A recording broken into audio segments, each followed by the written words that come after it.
Happy 10th year anniversary po sa Verbo of God International Ministry Church na gaganapin po sa May 4 dyan po sa Las Piñas sa pangunguna po ni Bishop Gabriel Quebec at ng kanyang butihing may bahay na si Gemma Cristina Quebec.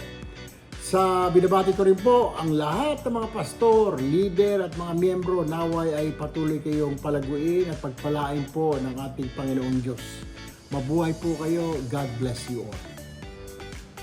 Hi! This is Secretary Larry Gadon. Binabati ko ang Verbo of God International sa kanilang ikasampung anibersaryo sa pamumuno ni Pastor Gab Quebec. Mabuhay kayo, hangad ko ang inyong pang mahaba at malawig na panunungkulan sa Diyos at sa pagpapakalap ng kanyang mga aral at salita.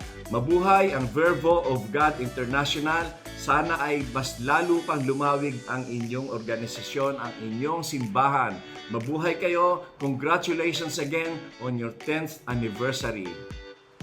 So, happy 10th anniversary sa Verbo of God International Ministry na gaganapin sa May 4 dyan sa Las Piñas at sa pangunguna ni Bishop Gabriel Quebec at ang kanyang may bahay na si Gemma Christine Quebec.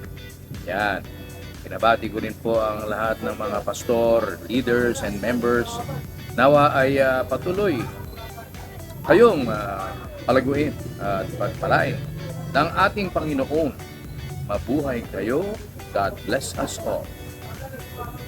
Congratulations to all the pastors, leaders, and members of Verbo of God International Ministry, at and of syempre, course, kay- yes, kay Bishop Gabriel Gabriel Quebec, and to Yan. his lovely wife, Gemma Cristina Quebec. Yan. Congratulations sa inyo lahat. Happy 10th Anniversary. anniversary! Wow, galing, Yes! galing. May God continue to bless you all with many wonderful years ahead. Yes, thank you so much. Congratulations again, and happy 10th anniversary. God bless. Bye!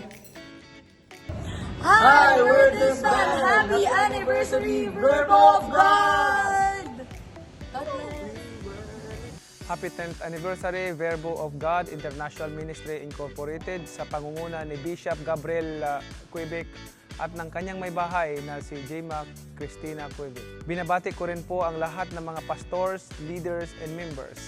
Naway lalo pa kayong pagpalakasin, pagtibayin at pagpalain ang ating Panginoon sa inyong walang sawang pagpapahayag ng kanyang mga salita. As 1 Corinthians 15 verse 58 reminds us, "Therefore, my dear brothers and sisters, stand firm. Let nothing move you. Always give yourself fully to the work of the Lord, because you know that your labor in the Lord is not in vain." Keep serving the Lord with gladness. Happy anniversary to all of you brothers and sisters. May the good Lord always keep you safe. Thank you.